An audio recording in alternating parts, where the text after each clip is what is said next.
Chapter 1. The Announcement. We stay at your house just until we're stable. My son's wife didn't ask. She announced it. I was standing at the kitchen counter, pouring my Sunday morning coffee. Mark, my son, stared fixedly at the floor tiles. Chloe, his wife, stood with her hands resting confidently on her hips, scanning my living room as if she were taking measurements for new furniture.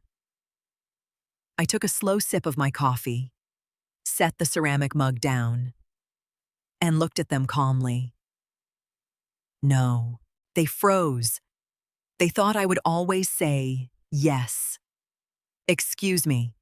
Chloe blinked, the polite, rehearsed smile instantly vanishing from her face. No, I repeated, picking up a cloth to wipe a stray drop of coffee off the counter. You aren't moving in here. Mark finally shifted his weight, rubbing the back of his neck. Mom, it's just for a few months. The lease on our luxury apartment is up, and rent is getting ridiculous everywhere. We just need to save some cash and regroup. You both make a good living. Mark, you can find a smaller, more affordable place. Chloe crossed her arms, leaning forward.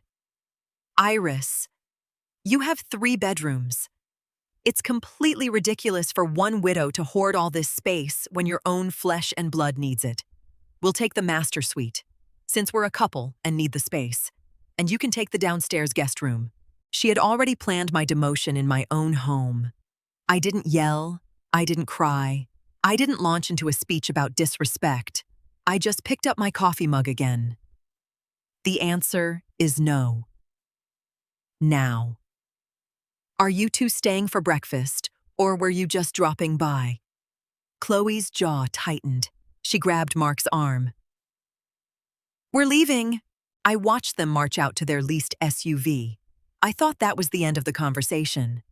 But when I went to lock the front door a few minutes later, I noticed something shiny sitting on the entryway table.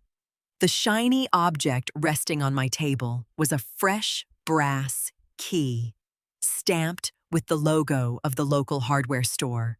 I picked it up and recognized the cut instantly. It was a copy of my front door key.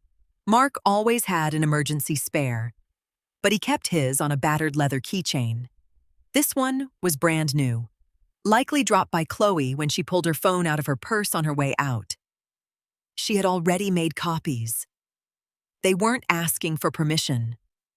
They were preparing a quiet invasion. I didn't call Mark to argue. Arguing gives people the illusion that a negotiation is happening, and my house was not up for debate. Instead, I grabbed my purse, drove straight to the hardware store, and bought 3 high-security deadbolts. By 2 p.m., I had completely swapped out the front, back, and side door locks. The new mechanisms clicked into place with a satisfying, heavy sound. I spent the rest of the afternoon in the backyard, tending to my hydrangeas. My late husband built these flower beds 20 years ago, and I wasn't about to let anyone trample the peace we had built. At 6 p.m., my phone buzzed on the patio table. Mark's name flashed on the screen. I let it go to voicemail. 10 minutes later, I checked the message. Mom, Chloe tried to drop off some winter coats in the garage while you were out, but her key didn't work. Did you change the locks? Give us a call. Coats today, boxes tomorrow. They were already moving things in without my consent. I texted back a simple reply, yes, the locks are changed. Please do not bring your belongings here. I put the phone on silent and made myself a roasted chicken for dinner. I felt perfectly fine and in control. But the next morning, I checked my mail and found a bank envelope that made my blood run cold. The bank envelope wasn't for my primary checking, but for an old emergency account I opened with Mark when he first started college 10 years ago. I kept a couple of $1,000s in there, just in case he ever had a medical emergency or a car breakdown out of state. Over the years, he got a job, and we both forgot about it. Or so I thought. I tore open the envelope and scanned the recent transactions. A $400 charge at a boutique furniture store, $150 at a high-end grocery store, $85 for a nail salon. The balance was nearly drained. Chloe. She must have found the old debit card in Mark's desk. They were using my emergency funds to cushion their instability while simultaneously planning to move into my home. I didn't panic.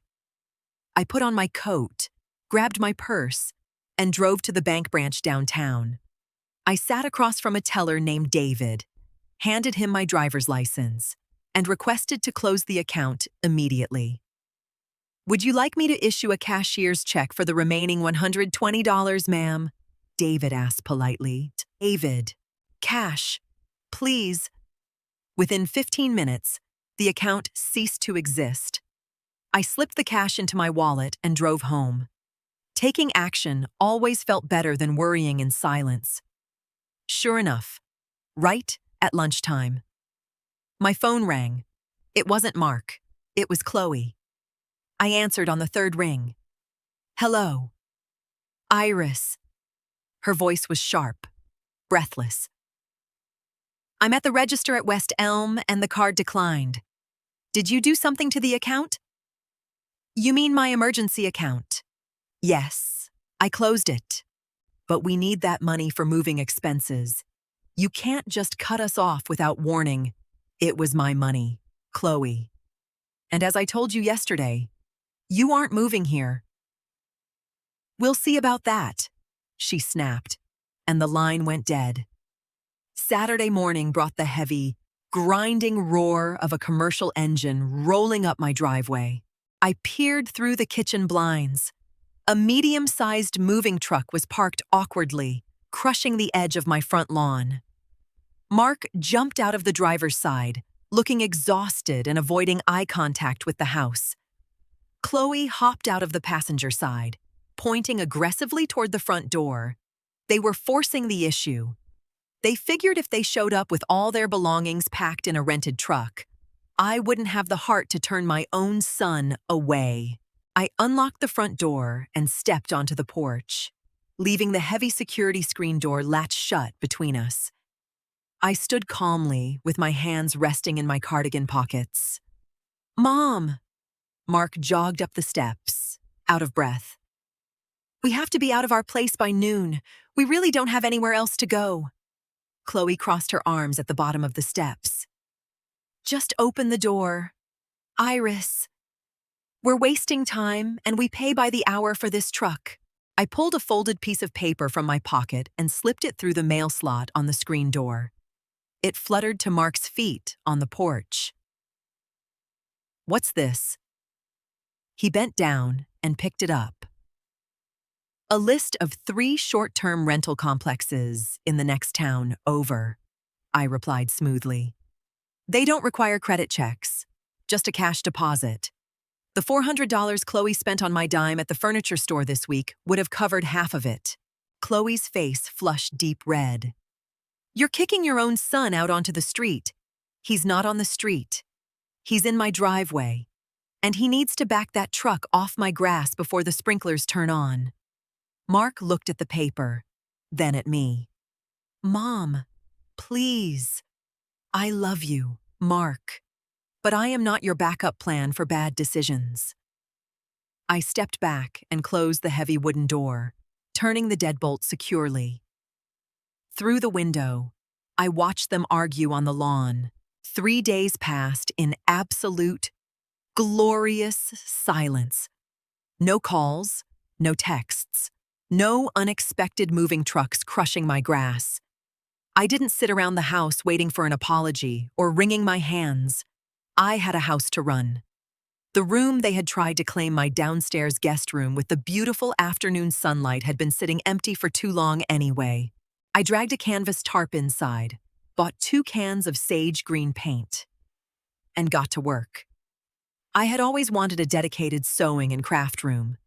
Moving the old guest bed out to the curb for the donation truck felt like lifting a massive weight off my shoulders. By Thursday afternoon, the room smelled of fresh paint. I was setting up my vintage sewing machine when a large delivery van pulled up to my curb. A man in a brown uniform carried a heavy, oversized box up my walkway. I wiped my hands on an old towel and went out to the porch. "Delivery for Chloe Henderson," the driver announced, holding out a digital clipboard for a signature. I glanced at the shipping label. It was from a premium mattress company. Chloe had ordered a brand new king-sized mattress to be delivered straight to my address. She really had been absolutely confident she would take over my master bedroom. "She doesn't live here," I told the driver. "Are you sure this is the exact address on the invoice?" "I'm positive." "Return to sender." The driver shrugged, turned around, and lugged the heavy box back to his van. I watched him drive away, shaking my head. The audacity was almost impressive. That evening, my neighbor Martha waved me down while I was taking out the recycling bin. "Iris, is everything all right? Over here, I heard some very strange rumors at the grocery store today." Rumors. I leaned against the handle of my recycling bin, watching Martha's deeply concerned expression. "Well," Martha lowered her voice, looking around as if my hedges were listening. "Chloe was telling the cashier at the pharmacy that you're starting to slip, that you're getting confused, locking your own family out of the house. And she's terrified about you living alone." I smiled, tight-lipped. "I see. She wasn't just trying to move in anymore. She was trying to build a public narrative. If people thought I was losing my mind, it would be much easier to justify stepping in and taking over my life, my home, and my finances." "I'm perfectly fine, Martha. Chloe is just upset because I won't let them move into my house rent-free." Martha's eyes widened, then she nodded knowingly. "Say no more, Iris. Keep your doors locked." I went back inside and made a decision. Silence had worked for my peace of mind, but it was allowing Chloe to control the story being told to my community. I needed to put an end to it, not by arguing with her, but by showing everyone exactly how capable I was. I picked up my phone and sent a group text to my son, my brother, and my 2 sisters-in-law. "Sunday dinner at my house, 6 p.m. I'm making a pot roast. Everyone confirmed quickly." Mark replied with a tentative, "Thanks, Mom." I spent the entire weekend prepping the house. I polished the silver, roasted the beef to absolute perfection, and baked a fresh apple pie from scratch. I wanted them to walk into a home that was completely and utterly under my control. When Sunday evening arrived, the doorbell rang right on time. Chloe walked in first, pushing past Mark. Her eyes immediately scanned the entryway for any signs of weakness, clutter, or confusion she could point out. There were none. The house was immaculate and smelled heavily of rosemary and roasted garlic. My brother and his wife arrived right behind them, chatting happily and holding a bottle of wine. We all sat down at the dining table. I served the food, moving efficiently around the room. Mark looked down at his plate, actively avoiding my gaze. Chloe pasted on a fake, overly sweet smile. "Iris, it's so incredibly good of you to cook." Chloe leaned forward, resting her elbows on the table. "We've been so worried about you handling things all by yourself lately." My brother frowned, carving a piece of beef. "Worried Iris runs this place better than I run my own house." "Well, memory issues can be very subtle." Chloe sighed heavily, playing to the audience. "Locking people out, forgetting family agreements we made." I calmly picked up the gravy boat and passed it to my brother. "I haven't forgotten anything. Chloe, In fact, my memory is sharp enough that I finally finished redecorating the guest room. I turned it into a sewing studio. Chloe's fork stopped halfway to her mouth. You... what? Yes. I took a bite of my roasted carrots. I donated the old bed. I needed the space for my quilting projects. But we need that room. Chloe's voice rose sharply, dropping the polite, concerned act entirely. Where are we supposed to go? The table went dead silent. My brother raised an eyebrow, looking back and forth between us. That's between you and your landlord, I replied smoothly. Mark finally spoke up, his face burning red. Mom, you have a huge house. Dad left this place to both of us. It's partly mine. I put my fork down gracefully. That was the exact moment I had been waiting for. Dad left this place to both of us. The words hung in the air, heavy, entitled, and completely inaccurate. I wiped my mouth with a linen napkin, stood up from my chair, and walked over to the antique sideboard. I pulled out a standard manila folder I had prepared on Wednesday morning. I walked back and set it flat on the dining table, right next to Mark's dinner plate. Open it, I instructed. Mark hesitated, glancing at Chloe, then flipped the cover open. Inside was a clean copy of the house deed. Read the names. I pointed to the bottom of the page. Iris Henderson. Mark mumbled, just my name. I clarified, looking directly at him, then shifting my gaze to Chloe. When your father died, the house passed entirely to me. It is not yours, Mark. Not a single brick of it belongs to you while I am breathing. Chloe's face was rigid. That's not fair. We are family. We're struggling to survive out there. I flipped to the second page in the folder. It was a simple, handwritten ledger. In the last 4 years, I paid off your car loan. Mark, $12,000. I paid for your honeymoon. Chloe, $5,000. I gave you the down payment for your previous apartment. $3,000. Total $20,000. None of it was ever repaid. Mark stared at the ledger, his shoulders sinking in defeat. I didn't ask for it back, I continued, my voice steady, quiet, and firm. But I will not be called greedy or senile in my own home by the people who have been actively living off my generosity. Chloe looked at Mark, her eyes wide with a sudden, vicious realization. You told me you paid off that car yourself. You told me the honeymoon was a bonus from work. The illusion shattered right there over the pot roast and mashed potatoes. Chloe turned fully toward Mark, completely ignoring the rest of us sitting at the table. You lied to me. You said your mother was hoarding your inheritance. You told me we had a legal right to this house. Mark shrank down in his chair, suddenly looking like a frightened teenager. I just thought Mom wouldn't mind if we stayed a bit. I panicked about the rent and didn't want to look bad. My brother cleared his throat loudly, pushing his plate away. I think we should let you two figure this out. He and his wife stood up, thanked me quietly for the dinner, and let themselves out the front door. I remained in my seat, sipping my ice water. I didn't feel angry anymore. I just felt incredibly tired of the entitlement.